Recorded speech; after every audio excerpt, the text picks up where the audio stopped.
Bonjour à tous, nous sommes le jeudi 17 décembre.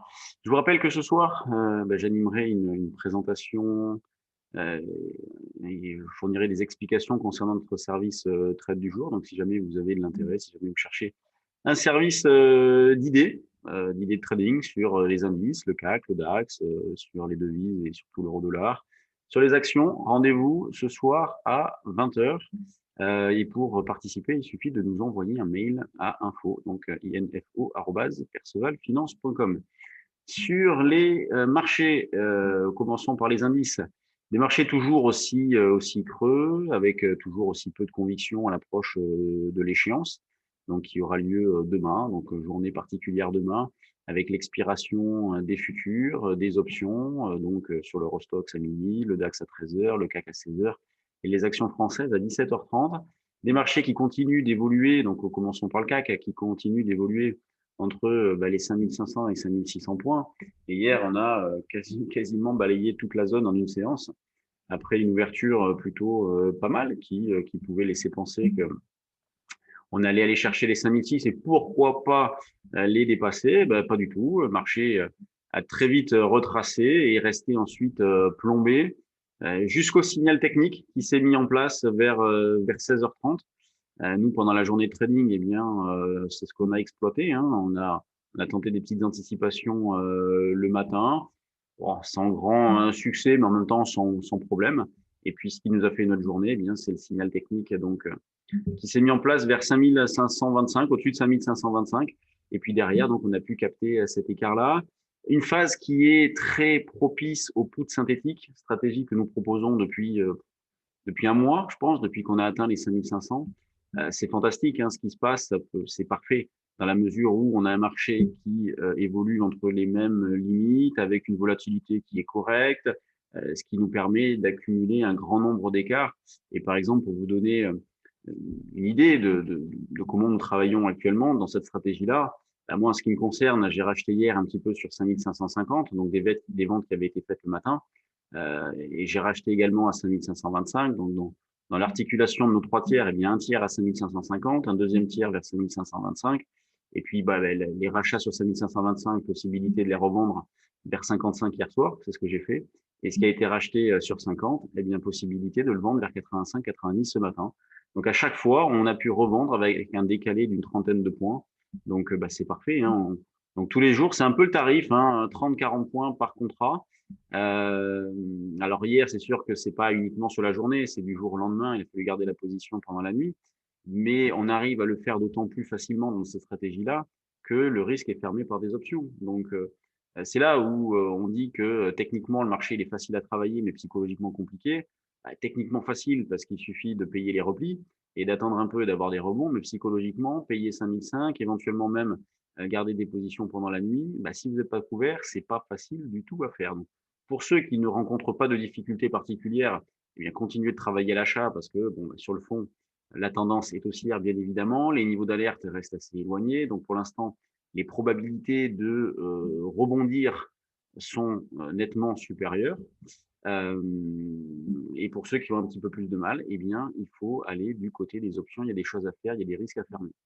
À noter la forte divergence qu'il y a entre le CAC et le DAX, avec un DAX qui surperforme grave là dans cette phase-là. Vous voyez encore ce matin, hein, 0,5 de hausse sur le futur CAC, 1 et quelques sur le futur DAX. Donc 13 700 points sur le DAX, il retrace très peu. C'est vrai que c'est pas évident de l'attraper dans cette phase-là. Il faut se contenter de petits replis. Alors en partant de 13 720, qui est le niveau actuel, bon, on pourrait reprendre par exemple 13 665-70 pour exploiter un double appui, à condition que ça se passe dans un délai assez court. Il ne faut pas non plus que ça se passe cet après-midi si jamais le DAX plafonne un peu et puis retourne en arrière. Mais là, il est 9h35. Pendant une heure, on peut tenter quelque chose comme ça. Et puis sinon, dans une optique un petit peu plus longue, euh, pas plusieurs jours, hein, mais plusieurs heures, on retrouverait une zone support vers 600, 620, ce qui constituerait un pullback avec les niveaux d'hier, donc des pressions techniques qui augmentent un petit peu à l'approche de l'échéance. On ne pense pas qu'elles soient non plus très importantes, ces pressions-là, mais elles augmentent sur des vendeurs d'options, sur une spéculation qui parfois est un petit peu vendeuse. C'est étonnant, mais bon, normalement, peut-être que je me trompe, hein, mais normalement, il ne devrait pas non plus se passer trop de choses demain. On surveillera ça. Et le moment déjà le plus important va être l'échéance de l'Eurostoxx, 11h50, midi, mais on aura l'occasion d'en reparler demain pendant le live, puisque demain c'est vendredi, c'est le live de la semaine. L'eurodoll, lui, bon, ben, reste haut perché aussi, hein, il reste très ferme. Alors hier, on a eu un retracement. On a eu un retracement pendant la Fed, donc à 20h30.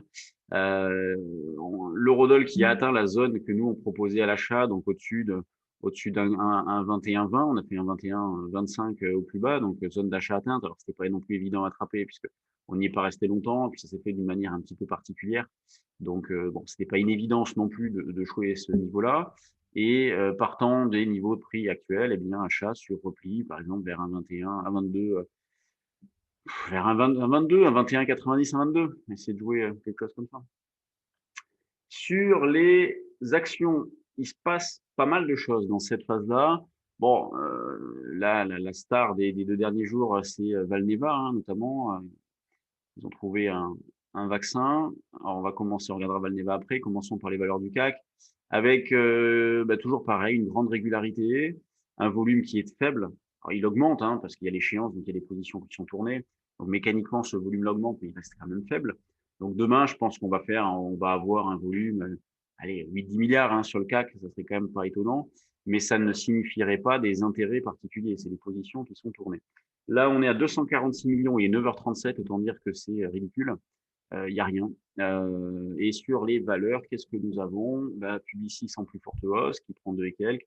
Donc Publicis qui reste toujours très ferme. Technip qui accumule point haut, ça reste bien. Et tous les signaux sont verts. Le grand, alors Kering qui a un petit peu souffert, toujours avec l'histoire Gucci. Bouygues, Engie, les actions se ressemblent toutes, elles sont haut perchées, ça retrace très peu. Regardez, Peugeot ne retrace même pas du tout. Unibail, moi je suis toujours dessus. Bon, j'aimerais bien la petite extension de fin d'année, ça serait sympa. Je mise toujours 70-75 sur Unibail. Sanofi en double appui, mais bon, elle sous-performe, donc c'est pas très intéressant. LVMH, Air Liquide, Total. Bon, Total qui piétine à l'image de CAC. Les bancaires qui sont pas terribles ce matin, mais c'est pas méchant, sont proches de l'équilibre. Et la plus forte baisse, vous voyez, c'est pas méchant non plus. Hein. Thales, moins 0,55. On a Orange aussi. Hier, on avait Danone qui était pas mal. Qu'est-ce qu'elle donne Danone aujourd'hui? Voilà, Danone. Danone qui est pas mal, qui vient de franchir ses plus récents. Bon, après, elle est lourde, hein, cette valeur. C'est pas très palpitant à travailler. Mais il y a une amélioration en cours. Quand on regarde dans les screeners, bon, solution 30 qui bouge beaucoup, là, en ce moment. Quelle histoire. Donc, faut pas se tromper de valeur. Hein, vous voyez, c'est ça qui est terrible sur les actions. Quand bien même vous vous appuyez sur une analyse fondamentale, on peut, solution 30, la plupart étaient très positifs sur la valeur. Et puis, bon, des soupçons de quelque chose et la valeur se fait dessouder. Hein. Pour l'instant, ils ont été accusés de rien, mais il y a de forts soupçons. Et donc, la valeur passe de 20 à 7-8. C'est hyper violent. Donc, Valneva, bon, qui explose ce matin donc, dans la continuité d'hier, hein, donc avec le Royaume-Uni qui a commandé, je crois, 60 millions de doses de leur vaccin. Le patron était sur BFM ce matin. Atari, Romedis, qui bien. Franchement, celle-là, elle est pas mal. Graphiquement, c'est intéressant. Safe qui se dégonfle. Alors ça, c'est hyper spéculatif. Pourquoi pas, mais c'est vraiment hyper spéculatif. Nano qui accélère. Morel, Spingard. Donc Spingard, ça bouge très très fort. Hein. Volantis donc qui repart. C'est pas vilain. Donc il y a des petites choses hein, sur les actions. Il y a des choses à faire. Celle-là, on est dessus. C'est un peu une daube. On va essayer de la sortir proprement. Neoen, donc il y a de l'aspect, le moral est bon. Onco-design aussi, c'est intéressant, on est dessus aussi. Donc il y a des choses à faire. Franchement, il y a des choses à faire. C'est une fin d'année intéressante. Faut en profiter parce que bon, l'activité va vite se calmer hein, une fois que l'échéance sera passée. La semaine prochaine, c'est une semaine écourtée avec Noël. Entre Noël et le Nouvel An, bon nous on va lever le pied de toute façon. On va fermer, on va se reposer un petit peu. Et je pense que les marchés vont rester assez calmes. Et puis après, on reprendra début janvier. Donc voilà un petit peu l'organisation de la fin d'année.